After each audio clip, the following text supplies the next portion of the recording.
Day 1, Genesis chapters 1 through 3. In the beginning, God created the heavens and the earth.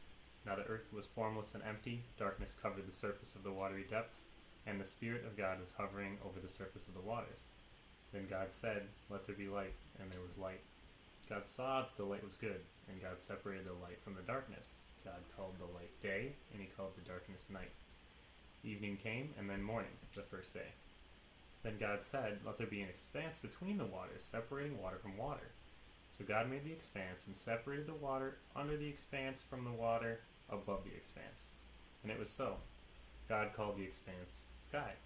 Evening came, and then morning, the second day.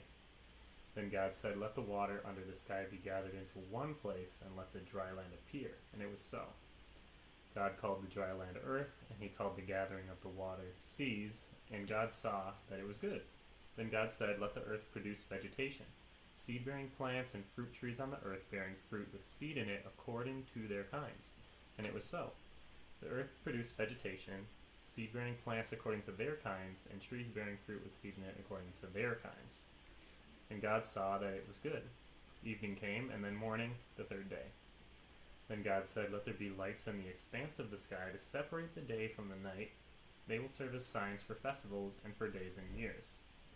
They will be lights in the expanse of the sky to provide light on the earth." And it was so. God made the two great lights, the greater light to have dominion over the day, and the lesser light to have dominion over the night, as well as the stars. God placed them in the expanse of the sky to provide light on the earth, to dominate the day and the night, and to separate light from darkness. And God saw that it was good. Evening came, and then morning, the fourth day. Then God said, "Let the water swarm with living creatures, and let birds fly above the earth across the expanse of the sky."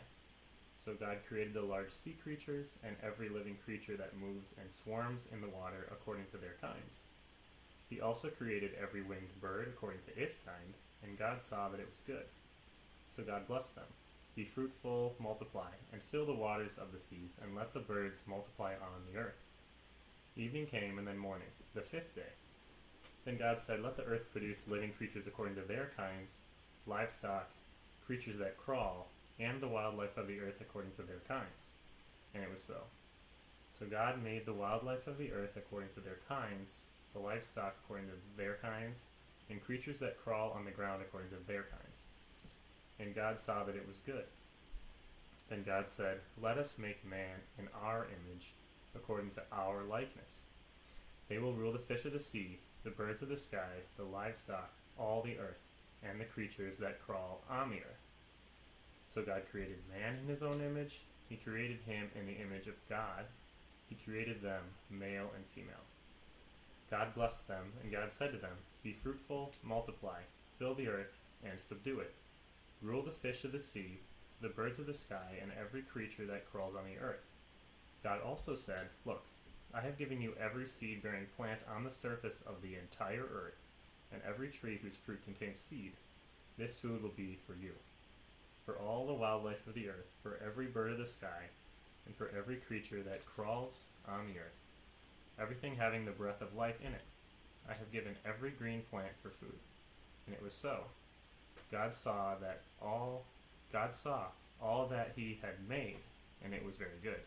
Evening came, and then morning, the sixth day.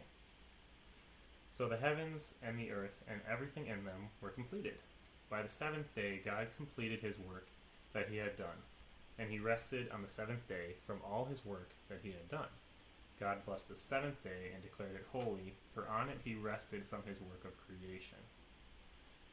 These are the records of the heavens and the earth, concerning their creation at the time that the Lord God made the earth and the heavens.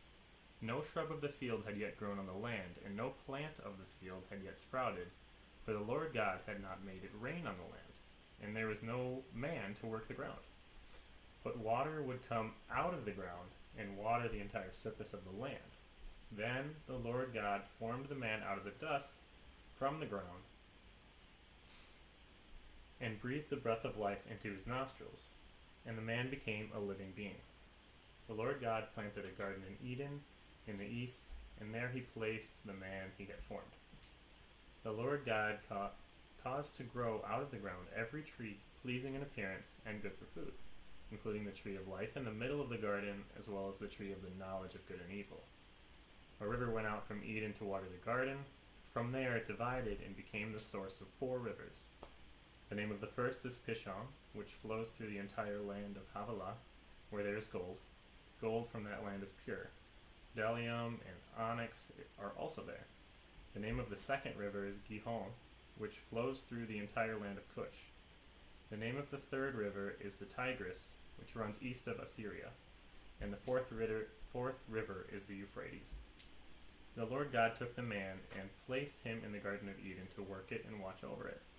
And the Lord God commanded the man, "You are free to eat from any tree of the garden, but you must not eat from the tree of the knowledge of good and evil. For on the day you eat from it, you will certainly die." Then the Lord God said, "It is not good for man to be alone. I will make a helper as his complement."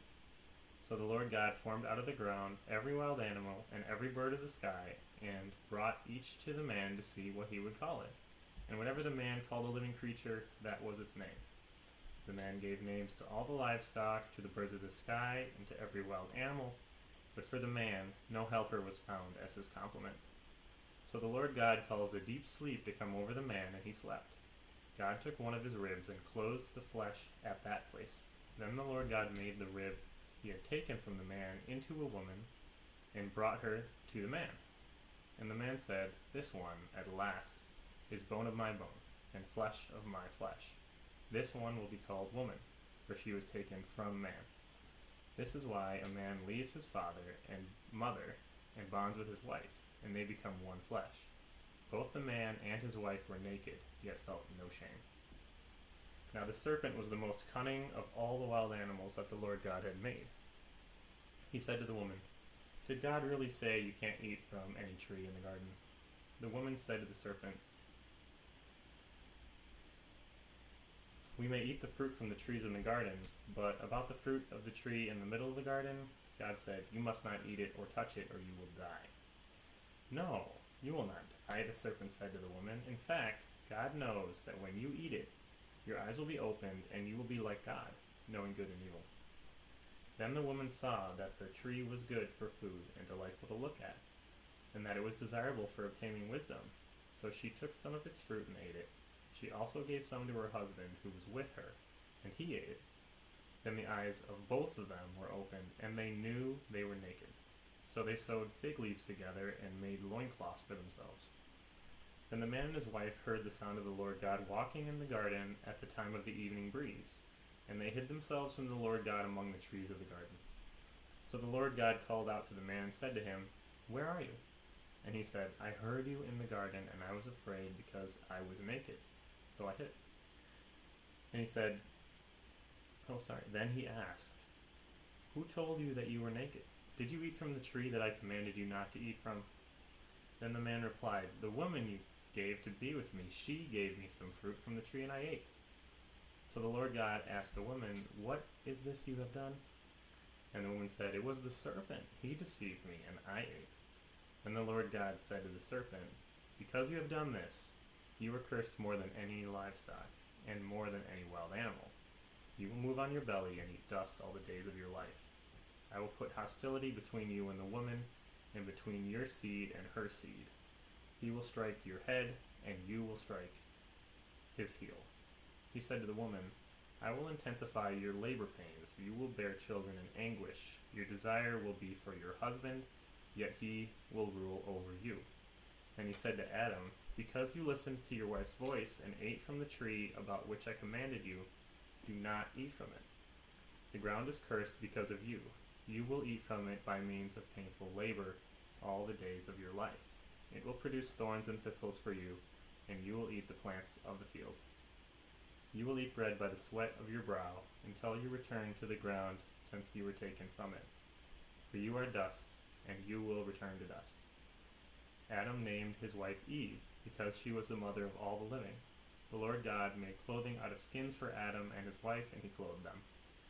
The Lord God said, "Since man has become like one of us, knowing good and evil, he must not reach out. Take from the tree of life, eat, and live forever."